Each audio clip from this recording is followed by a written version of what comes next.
No way, that's impossible. We're living together. You just need to sign the divorce papers. Good luck with your poor life.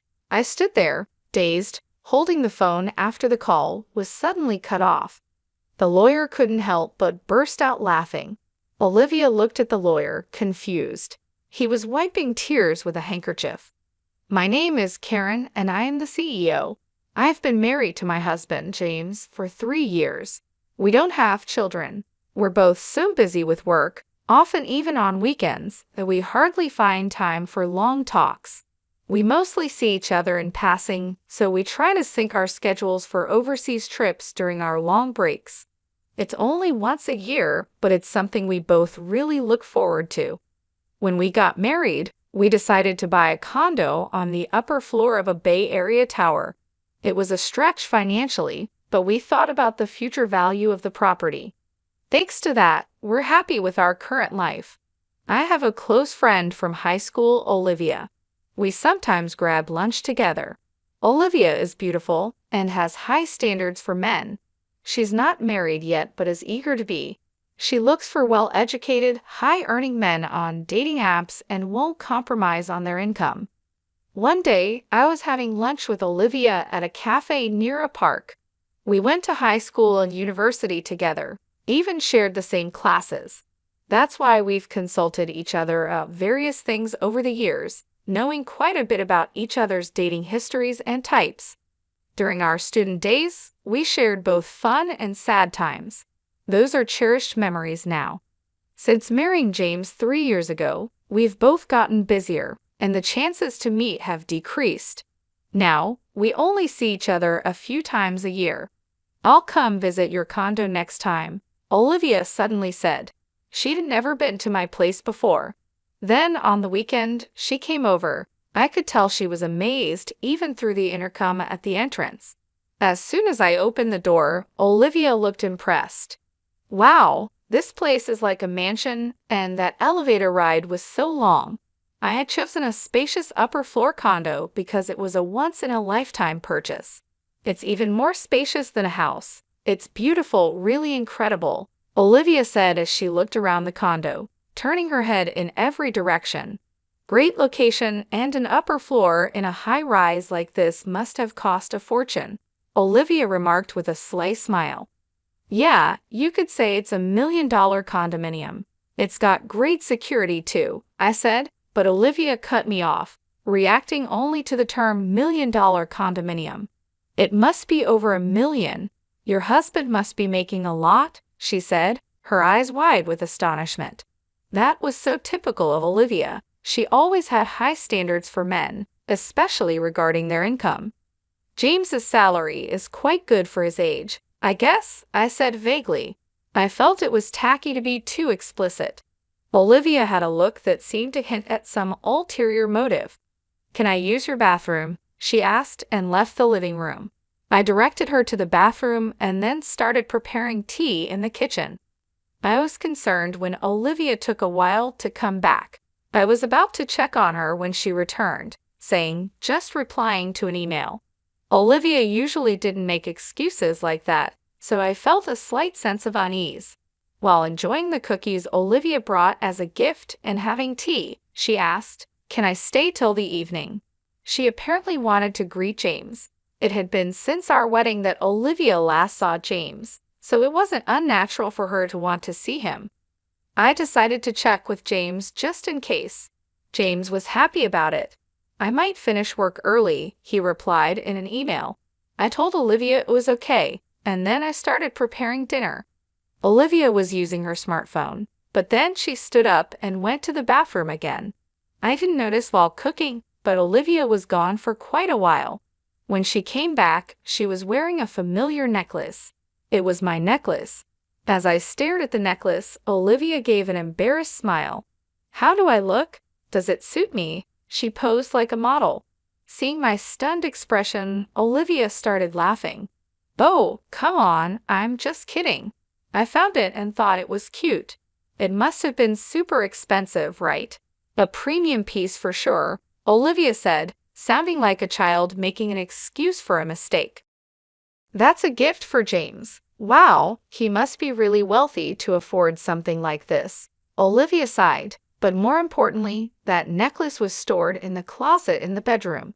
It seemed like Olivia had pretended to go to the bathroom and instead went to the bedroom to peek into the closet. I couldn't believe her actions. However, I didn't want to seem petty, so I just emphasized that it was a precious item. Taking advantage of my mild reaction, Olivia made a surprising request. Can I borrow this necklace for a while? I've got a date with a doctor I met on a dating app. I want to wear it for that. Please, she pleaded, putting her hands together as if praying. Reluctantly, I decided to lend it to her. All right, but take good care of it. Like I said earlier, it's a gift for James.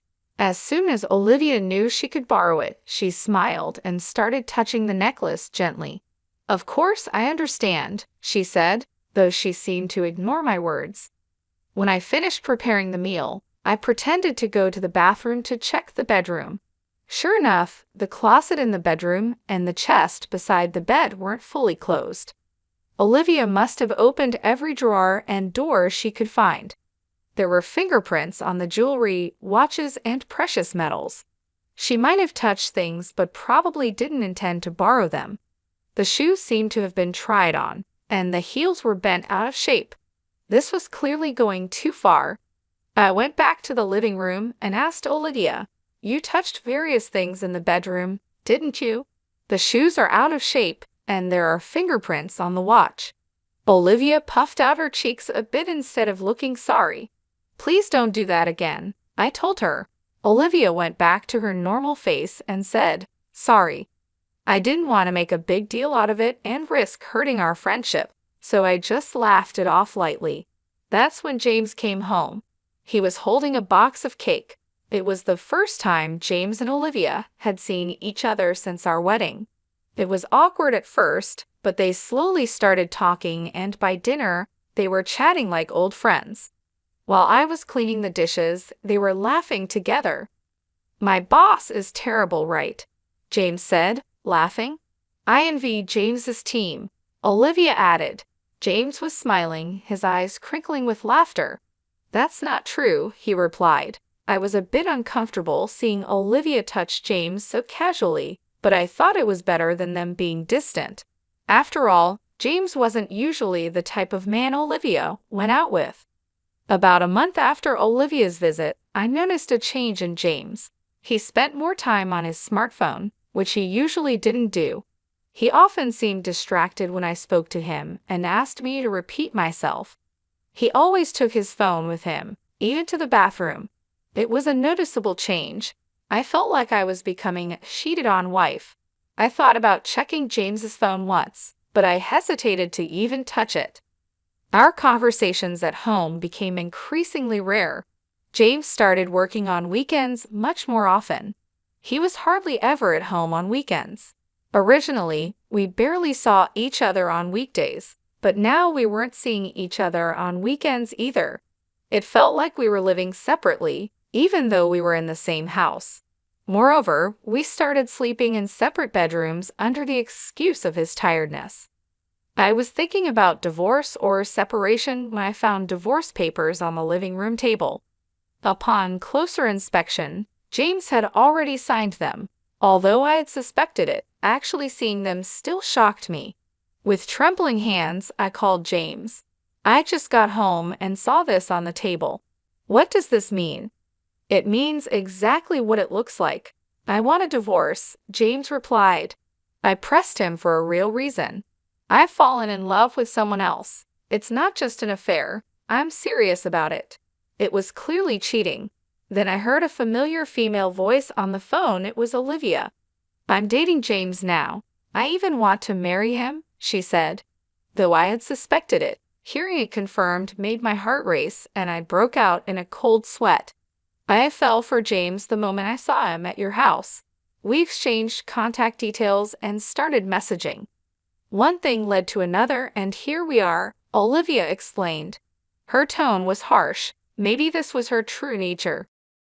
"James says there's nothing left to discuss. Can you just sign the divorce papers and send them off?" Olivia asked. I wanted to talk things over, so I asked her to tell James to come home. No way, we're living together now. You just need to sign the divorce papers. Good luck with your poor life, she replied, and then the call ended abruptly. I stood there, unable to move for a while. After that, sleepless nights continued for me. James didn't come home. I couldn't bring myself to touch the divorce papers. They just sat there untouched. Furthermore, Olivia kept sending me multiple photos of her and James together, flaunting her relationship. It seemed to be an intimate relationship, but this felt like harassment.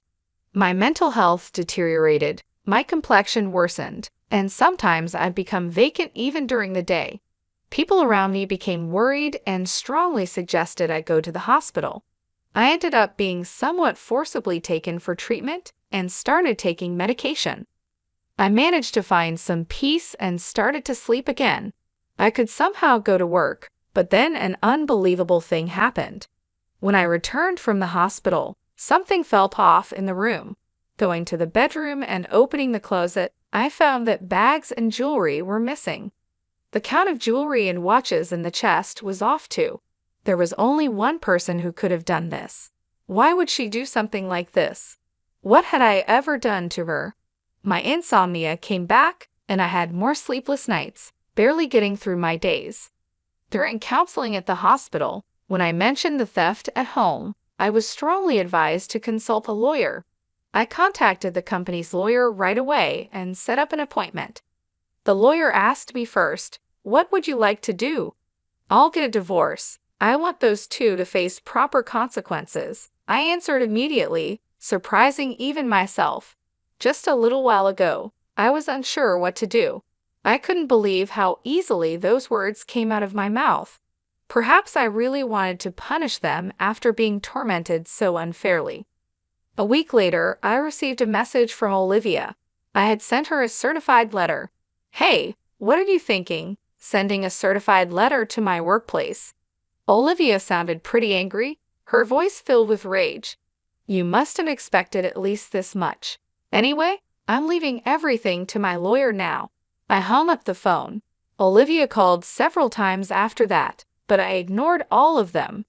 Then James called. I had sent a certified letter to his parents' house. Apparently, his affair being exposed at home caused a huge uproar. I wanted to burst out laughing at his self-inflicted predicament, but managed to restrain myself, feeling that leaving it all to the lawyer wouldn't be enough to calm my feelings. I decided to confront them both. I would denounce them thoroughly on the spot. The lawyer arranged the date and time, and we decided to have the discussion at the law office.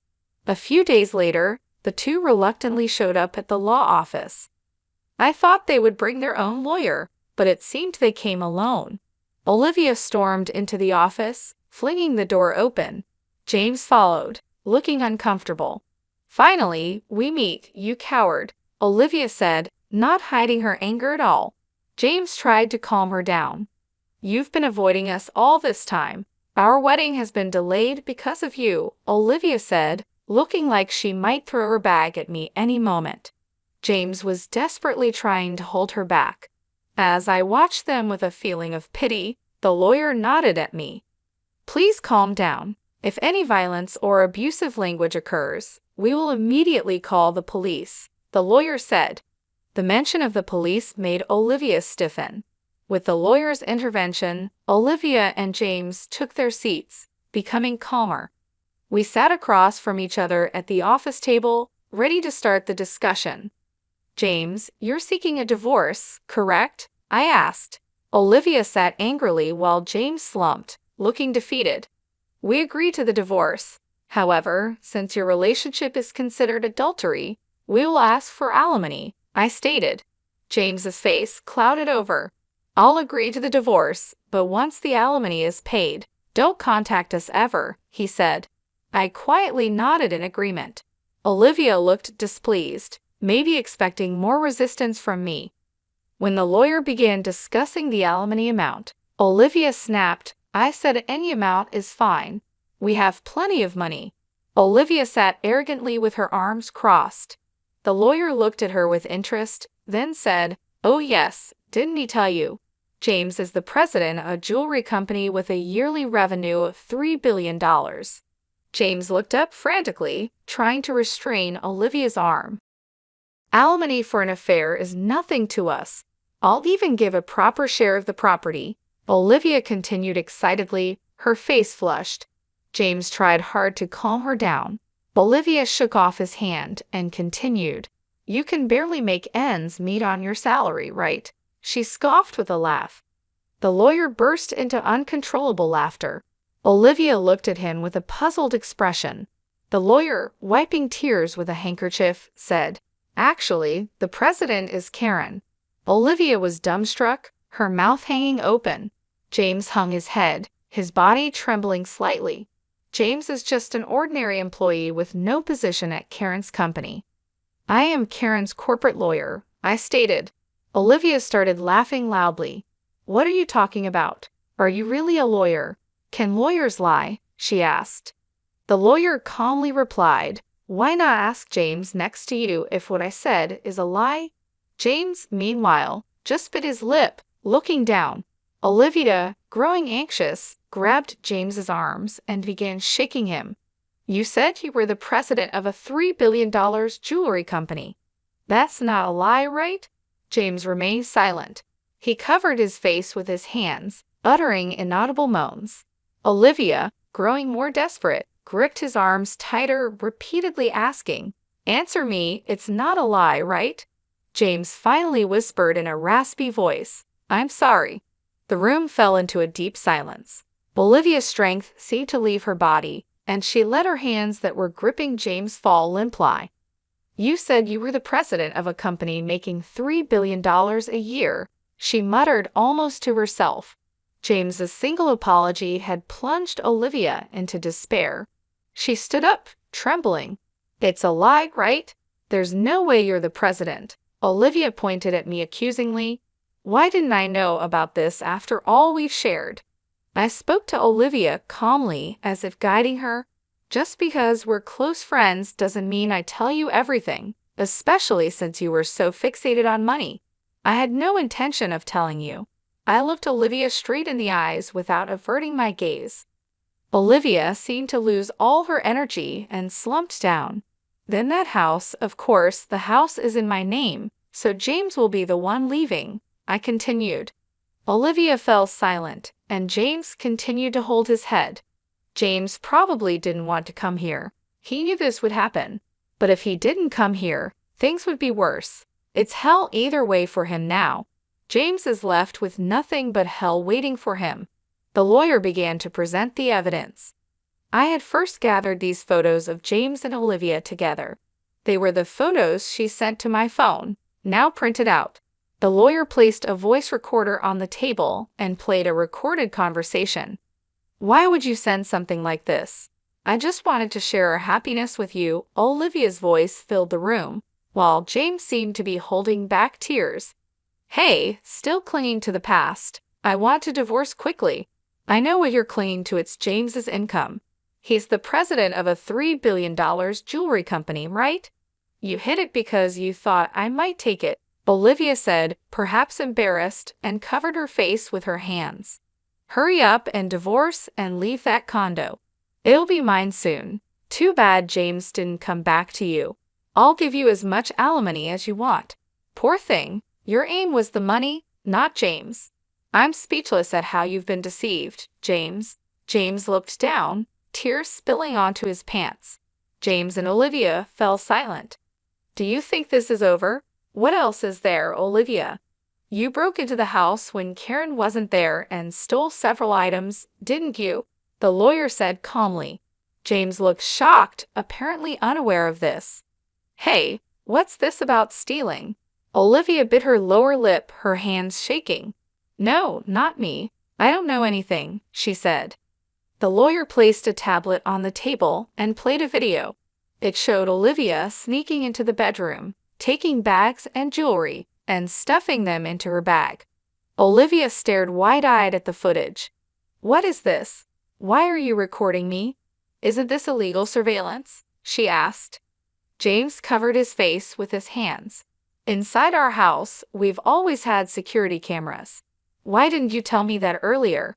Who would think you'd break in to steal? I started to get a headache from their ridiculous argument.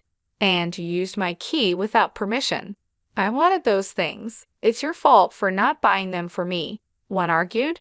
They kept arguing, ignoring us and the lawyer, and I could only watch in disbelief. Please save your arguments for later. Regarding this theft, we will be filing a police report, I said. Olivia seemed to panic at the mention of the police. The police? That's a bit much, isn't it? I just borrowed something from a friend, she protested. I never gave you permission to borrow anything, I replied calmly. Besides, you're not a friend, you were just a classmate. That's why I'm filing a police report. Olivia seemed to realize she was defeated, and her attitude turned gloomy. Don't say that. I'll pay for it. I'll make up for it. Just please don't call the police. Olivia started to kneel and apologize. I looked down at her and said coldly, "You're going to compensate. The value of what you stole is more than your annual income. Are you sure about that?" Olivia was speechless. And there's also the matter of the alimony. Olivia turned to James, pleading in a tearful voice. You'll pay, right? Even if you're not the president, you still earn well, right? James was silent, looking down. He can't pay it because he's about to be fired, I added. James looked up in surprise. That's right, since leaving the house, James has not shown up for work. Plus, with this commotion, there have been complaints from his boss, I explained. James looked like he might collapse on the floor. But there's still the property division, right?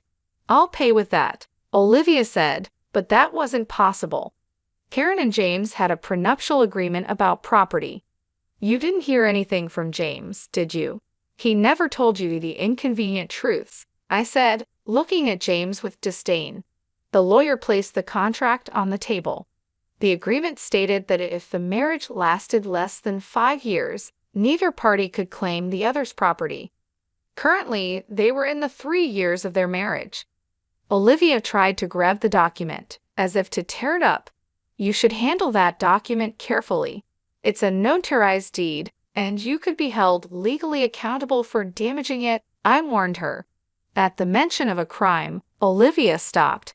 She then half-heartedly pleaded with James, James, you have savings, right? Use that to pay. James looked at Olivia with resentful eyes. What money? You always wanted sushi, steak, this, that. There's no way I have any savings left. It appeared he also had debts from questionable sources. Olivia's shoulders slumped. It was a pitiable sight. The glamorous appearance that used to make men turn their heads was gone. This was the result of the seeds she had sown herself. The two sat looking haggard and lost, muttering, "This wasn't supposed to happen, and what will I do now?" I decided to leave the rest to the lawyer and stood up to leave. Olivia, money isn't something you steal from others. It's something you earn through effort. After that, the divorce went through smoothly. I sent all of James's belongings back to his parents. His parents kept apologizing to me and even sent a letter of apology. Olivia was interrogated by the police for illegal entry and theft. My police report led to an investigation, and Olivia was arrested after admitting her guilt. Half of the stolen items had been sold, but I got the rest back. Despite the maliciousness of her actions, her show of remorse and intent to compensate suggested she might receive a suspended sentence. However, Olivia had other crimes. It was revealed that she had been stealing from men she met on a dating app, which meant she would likely face a prison sentence.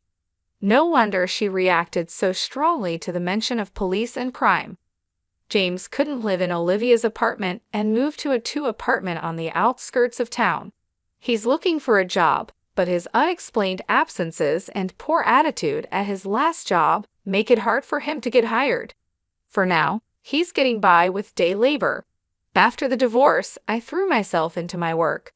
Now, I'm expanding our company's jewelry line to Europe. The idea came after a trip to Europe that I took as a break from everything. During that trip, I had the chance to share a glass of wine with the owner of a jewelry store in Switzerland.